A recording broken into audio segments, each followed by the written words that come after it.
નમસ્કાર વિદ્યાર્થી મિત્રો, આજે આપણે ગુજરાતીમાં વ્યાકરણ વિભાગમાં ક્રિયા વિશેષણ વિશે જોઈશું।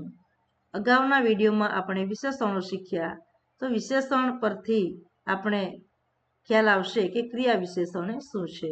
તો સંજ્ઞા નામના અર્થમાં વધારો કરે એ વિશેષણ, તો ક્રિયાના અર્થમાં વધારો કરે તે ક્રિયા વિશેષણ।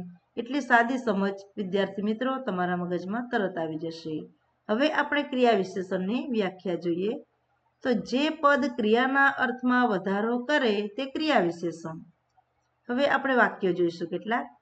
તો ગણેશ દોડે છે, તો પહેલા વાક્યમાં ક્રિયા બતાવી છે, દોડવાની ક્રિયા, દોડવું એ ક્રિયાપદ છે। બીજા વાક્યમાં છે ગણેશ સવારે દોડે છે, ક્યારે દોડે છે? તો સવારે, તો સવારે એ સમય બતાવે છે। ત્રીજા વાક્યમાં છે ગણેશ બગીચામાં દોડે છે, તો ક્યાં દોડે છે? તો બગીચામાં, તો બગીચામાં એ સ્થાન છે। ચોથા વાક્યમાં છે ગણેશ ઝડપથી દોડે છે, કેવી રીતે દોડે છે? તો ઝડપથી દોડે છે, તો ઝડપથી એ રીત બતાવે છે। પાંચમા વાક્યમાં છે ગણેશ સવારે બગીચામાં 5 રાઉન્ડ દોડે છે, કેટલા? તો 5 રાઉન્ડ, તો અહીં માપ, માત્રા કે ગણતરી બતાવવામાં આવી છે।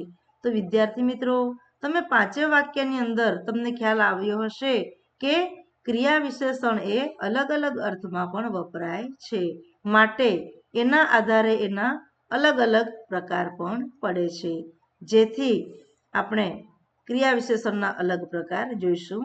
હવે ક્રિયા વિશેષણ બતાવનારા કેટલાક જે શબ્દો છે એની વ્યાખ્યાને રીતે આપણે એના ઘટકોને પણ જોઈ લઈએ।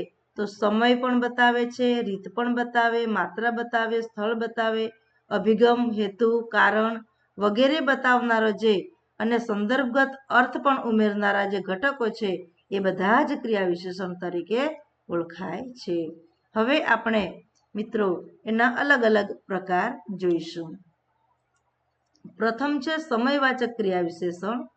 તો મિત્રો આ તદ્દન સહેલું છે કે જે વાક્યની અંદર સમય બતાવતું ક્રિયા વિશેષણ હોય તો એ સમયવાચક બની જાય છે। તો નર્મદાએ મને હર હંમેશ જંકૃત કર્યું, હર હંમેશ એ સમય જ છે। ટ્રેનના સમયે એને ચિઠ્ઠી મળી, એ બીજું વાક્ય છે, એમાં પણ તમે જોશો તો ટ્રેનના સમયે, તો એ સમય જ બતાવે છે, માટે સમયવાચક ક્રિયા વિશેષણ। અન્ય શબ્દો કેટલાક છે, હવે, કાયમ, કદી, આજે, 15મી ઓગસ્ટ, ગયા અઠવાડિયે વગેરે। તો મિત્રો તમે અહીં જોશો કે આમાં એકવાર વગેરે આવા શબ્દો તમે ઉમેરી અને બીજા પણ વાક્યો બનાવી શકો છો।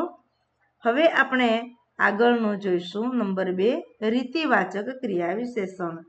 તો મિત્રો રીતિવાચક એ શબ્દ પરથી જ તમને એના ખ્યાલ આવશે કે રીત બતાવનારું હોય એ રીતિવાચક।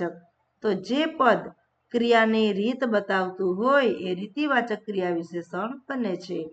દાખલા તરીકે બાને તેમના પૈસા નિયમિત મળતા હતા, કેવી રીતે? તો નિયમિત।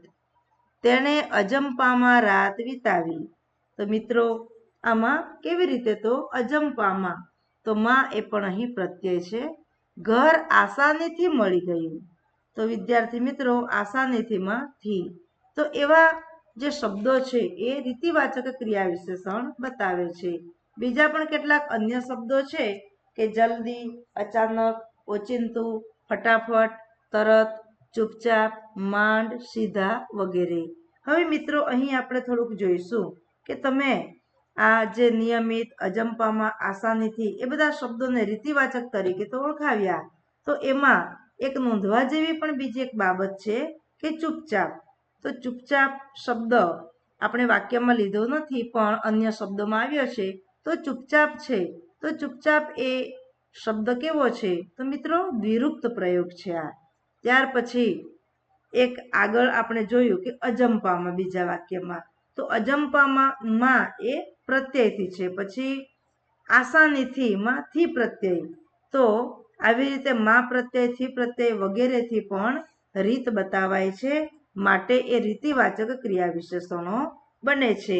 મિત્રો હવે આગળનું આપણે જોઈશું, નંબર 3, માત્રાસૂચક કે પ્રમાણવાચક ક્રિયા વિશેષણ।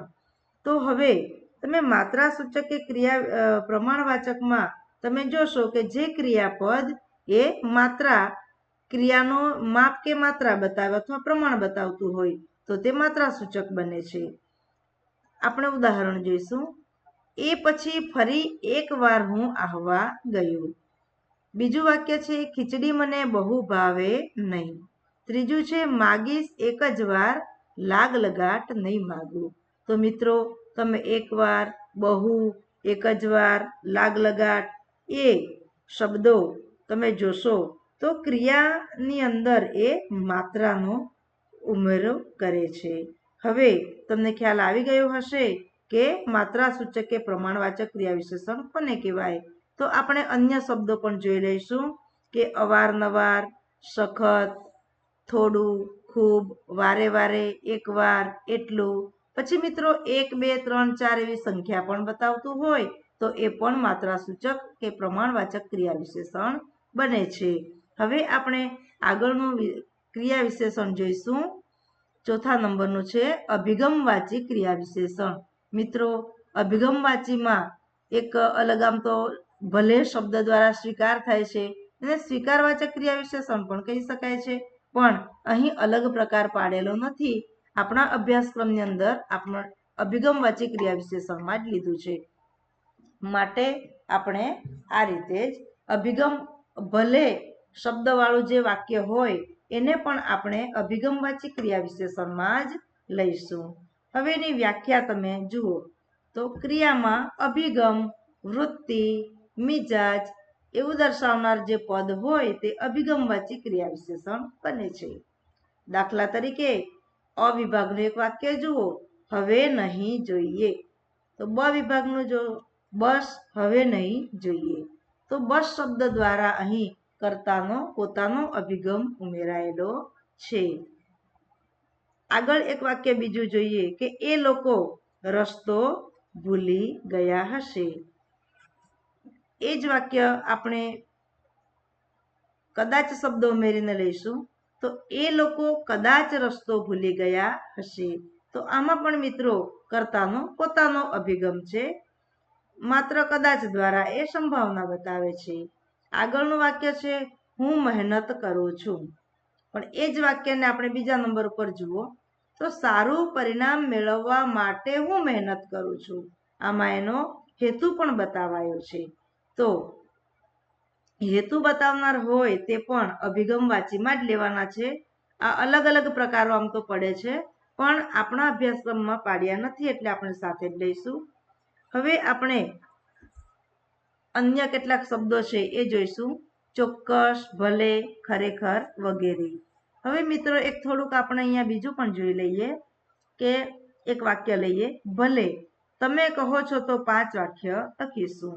હવે ભલે કહીને એમણે સ્વીકાર કર્યો છે એટલે એ સ્વીકારવાચક પણ બને છે. ત્યાર પછી જે આપણે બીજા નંબરના વાક્યમાં જોયું કે સારું પરિણામ મેળવવા માટે મહેનત કરું છું. તો અહીંયાનો હેતુ બતાવાયો છે. તો આવું હેતુ, કારણ વગેરે બતાવનાર જે પદો હોય એ પણ અભિગમવાચી ક્રિયા વિશેષણમાં જ આપણે લેવાના છે. એટલે અહીં આવા ક્રિયાના હેતુ પણ બતાવાય છે.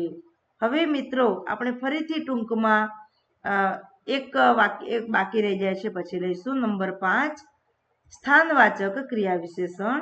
તો સ્થાનવાચક ક્રિયા વિશેષણ એ ખૂબ જ સહેલું છે કે જે વાક્યમાં સ્થાન બતાવવામાં આવે તો એ સ્થાનવાચક ક્રિયા વિશેષણ બને છે. મિત્રો કેટલીક વખત માં વગેરે કે થી વગેરે માં વગેરે પ્રત્યયથી પણ આ સ્થાન બતાવાય છે.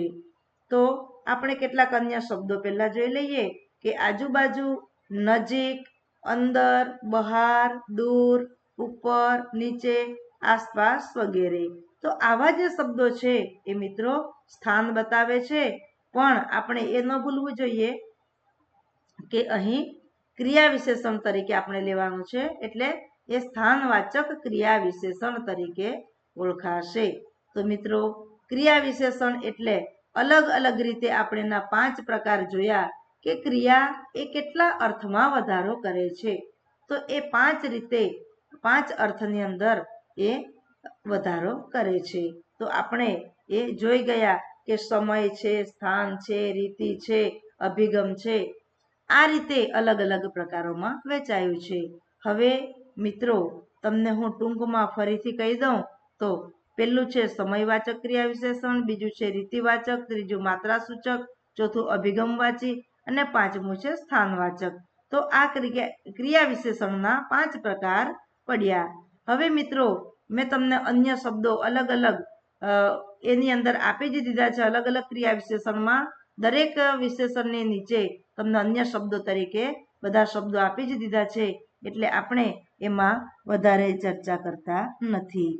હવે તમને ખ્યાલ આવી ગયો હશે કે વિશેષણો પણ આપણા અગાઉના વિડીયોમાં જોયા અને અહીં ક્રિયા વિશેષણો પણ આપણે જોયા.